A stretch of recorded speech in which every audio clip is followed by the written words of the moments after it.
At the end of 1987, in Musashino, Tokyo, the seal was broken. They didn't know what they were unleashing upon the world.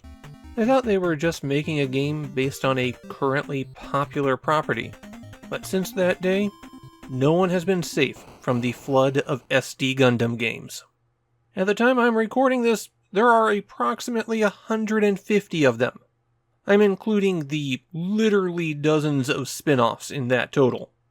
Since that time, any game system released in Japan is inundated with SD Gundam games. And if you think that quantity is bad, they've actually been slowing down the releases in recent years. At its peak in the 90s, there was basically an SD Gundam game being released every month. And it all began here, with SD Gundam World, Gachapon Senshi, Scramble Wars. But what is this franchise that clogs up the shelves of Japanese game stores? Well, once upon a time there was Gundam. And I'm just going to assume that anyone willing to watch a documentation project about the Famicom Disk System already has some awareness of Japan's biggest science fiction franchise. In the early 80s, Gundam was a merchandising phenomenon. I mean, it still is a merchandising phenomenon, it's just in the early 80s it was really big.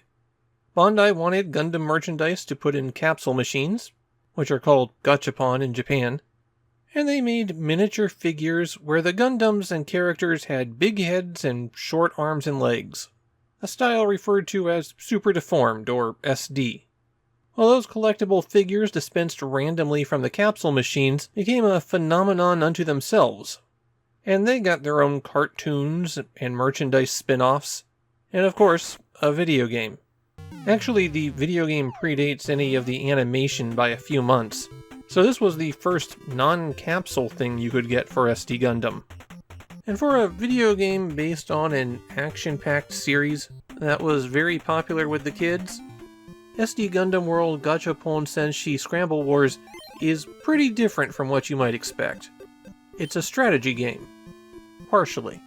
When you start playing, you can choose to play by yourself, with a second player, or watch a match play out. And once you've done that, and selected your difficulty, then you pick which scenario you're going to play. There are 10 scenarios available, you can play them in any order, and you can play them however you like. The scenarios are not balanced. The early scenarios are heavily weighted toward the first player, while the later scenarios tend to be weighted a bit towards the second player, with the middle ones being essentially balanced. Your turns take place on a grid, and on every turn you may move 3 units. Highlight them with the cursor, press the A button, and then you can move them around. Hit B to cancel that movement if you change your mind, or A to finish up. Once you've moved 3 units, play automatically switches over to the other team. There is a unit limit in the game. You can have 24 robots on your side.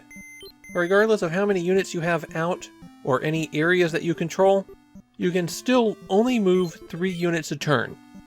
This slows the game down a lot. You're not going to be able to blitz the other team. The best strategy, the default one for most strategy games, is deny enemy resources and slowly move your units as a big wall toward the other side of the map.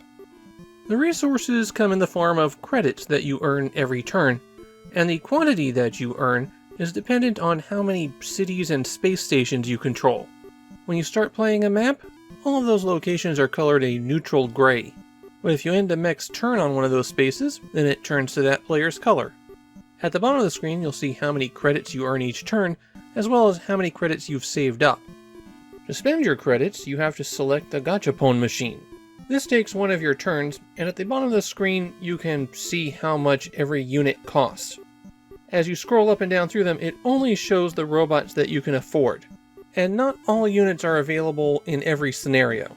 When you purchase a robot, it'll become available on your next turn at the Gachapon machine. There's one special unit available, and that's the battleship, the White Base. Even though it's a unique ship in the show, I have to point out that both sides can have their own White Base. The White Base can move freely, ignores terrain effects for the most part, and can fire on remote units. You have your choice of beam or missiles. The beam is just about a guaranteed hit, but it does less damage, while the missiles miss often, but do enormous damage. Most of the terrain costs a certain amount of movement points to go through. A robot might have 8 or 10 movement points, and it'll cost them 1 to go through relatively clear terrain, or 3 to go through some tougher terrain. The big exception is transitioning from space to a planet. There's a border around those, and it costs all of your movement points to enter it. So that's another thing that will slow down movement on maps a lot. Obviously, you're not just moving your mechs around and capturing cities. Eventually, they're going to come together and fight. And when that happens, after a lengthy disk loading, you go to an action map where you drive your mech around and have to attack the other unit. As a rule of thumb, B is your ranged attack, and A is a close-up attack. These combat sequences are pretty awful. Your movement is slow and unresponsive, the actions work only about half the time when you hit the button, and of course the computer-controlled opponent just slides around freely wherever. When you're fighting in space, when you push in a direction, you keep moving in that direction, at least until you hit an obstacle or the edge of the screen. Combat is timed, so you have 60 seconds to run out the opponent's energy bar, otherwise you're dropped off in a random square. There's also items that can fly in. Collecting the beer bottle, I guess, restores a bit of health, while the talisman freezes you in place for several seconds. There are also shoes that can make you move faster, which you will desperately want, because otherwise your opponent will just keep backing away and staying out of reach. The combat really does not work here. One tip to help with that is damage carries over. Your units get healed by starting their turn at a friendly base, and that means that you can attack with multiple units on the same turn to whittle down a strong opponent. Your goal on every map is to capture your opponent's Gachapon machine, and it's always protected by a very strong opponent. But because it's permanently stuck at the machine, it can't move anywhere to get healed. So as long as you can keep throwing bodies at it, you'll eventually win. SD Gundam World Gachapon Senshi Scramble Wars wasn't just the start of the SD Gundam games. The Gachapon Wars series was its own franchise, and there are 5 direct sequels to this game. On top of that, there's also an expansion pack. Released just 2 months later to the disc rewriter kiosks, that version replaced half of the maps in the game with whole new scenarios. This version also lets you move 6 units a turn, and improve the response time of the AI player. And Bandai made another version of that very close to the release of the second game, which added an advertisement for that second game to the title screen. And if that wasn't enough, SD Gundam World Gachapon Senshi Scramble Wars has the weird distinction of getting a Game Boy Advance re-release. It was part of the Famicom Mini line.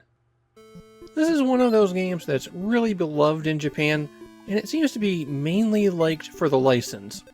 Certainly no one was praising the gameplay. Yeah, I don't like this one at all. It's not even the fact that it's an SD Gundam game. I liked some of the other Gachapon Senshi games. This one is just really rough. The strategy is too restricted, and playing out the combat is painful. And such terrible portions. There's only 10 scenarios here, and the only reason they would take any time to play out at all is because of how restricted your actions are. This is not a good start for the SD Gundam game series, which truly makes it a harbinger of things to come.